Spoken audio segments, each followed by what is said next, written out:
Hey now, my fellow fans of the Resistance, Matt Haywood here to recap and review Star Wars Resistance S2E2, aka A Quick Salvage Run.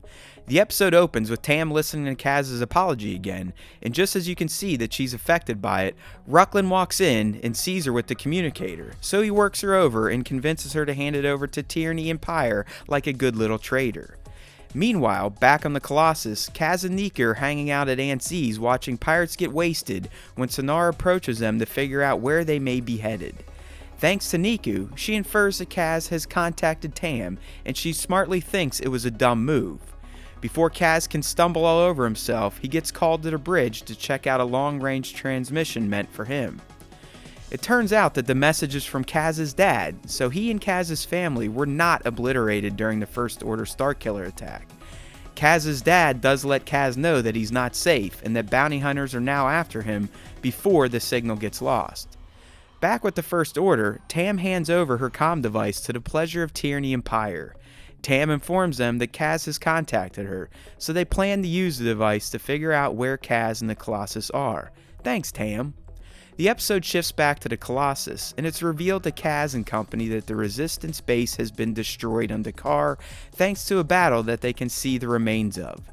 This means that they can't get any coaxium from the base, so Kaz has a Kaz idea, and he suggests they use pirates to salvage some fuel from the blown up dreadnought that we saw in the opening scene in The Last Jedi. Thanks to Tam's comm device, Pyre and Tyranny learn the location of the Colossus, so they thank her and ask her to be part of the operation. She looks uneasy, as most traders would. As the First Order approaches, Kaz, Kragan, Sonara, Niku, CB, and a band of pirates board the dreadnought and begin to loot it. Kaz eventually finds a coaxium reserve, so he asks Niku to stop stealing stuff and help them secure the fuel. At this exact moment, the First Order shows up and sends out a squadron of TIEs to begin attacking the Colossus and the downed dreadnought. Dozer responds in kind by sending out the Aces to give Kaz and the pirates more time to jack the fuel, which is locked down. Nothing is freeing the coaxium, and things are getting dire for Kaz and his pirate buddies, so Kragan just manhandles the fuel free, but it puts the coaxium in an agitated state, so Kaz and Niku have to treat it as if they're carrying a baby Wookiee. Kaz and the pirates escape the dreadnought and essentially crash land themselves back on the Colossus thanks to the Ace's protection. Kaz, Niku, and Sonara rush off to load up the hyperdrive fuel as the First Order continues its barrage of the Colossus, which has now lost its shields and is taking severe hull damage. Just as it seems as if the First Order would succeed in blowing up the Colossus, Niku gets the fuel canister in place, so the good guys make a jump to lightspeed. Pyre and Tyranny, disappointed in their defeat, ask Tam to keep an ear out for Kaz and to rat him out again if he makes contact. Pyre mentions that Tam should be conditioned, but Tyranny wants her as she is for now. Meanwhile, Yeager wonders how the First Order found them, while Sonara lets Kaz know the answer, which is Tam's betrayal, but he and Niku refuse to believe she turned them in. The end. A Quick Salvage Run was a welcome change of pace from the debut episode of Star Wars Resistance Season 2. It gave us a fantastic plot that was full of interesting Easter eggs and franchise references to other Star Wars properties, while also providing a tense space battle and a direct tie-in to the live-action Age of Resistance films thanks to its return to Dakar.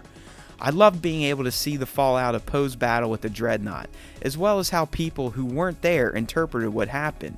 Scenes like this are why I love Resistance, because it gives us perfect little nods to the new trilogy that just add more flesh to the saga as a whole. I also enjoyed how Tam is being played by the First Order and how it is affecting her.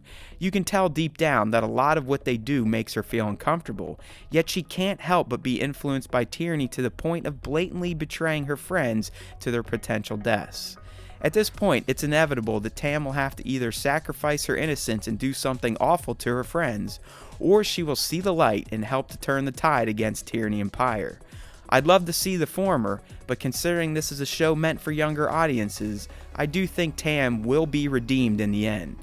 I would just like to see the tougher angle covered to showcase true loss and heartbreak thanks to bad decision making, but that probably won't be the case. Thanks for watching. If you like this video, please consider subbing to our channel or at least giving it a like. Don't forget to turn into the Star Wars Time Show podcast, which you can find on almost all podcasting platforms. There's always time for Star Wars time, and remember, if you listen to the Star Wars Time Show, the Force will be with you, always.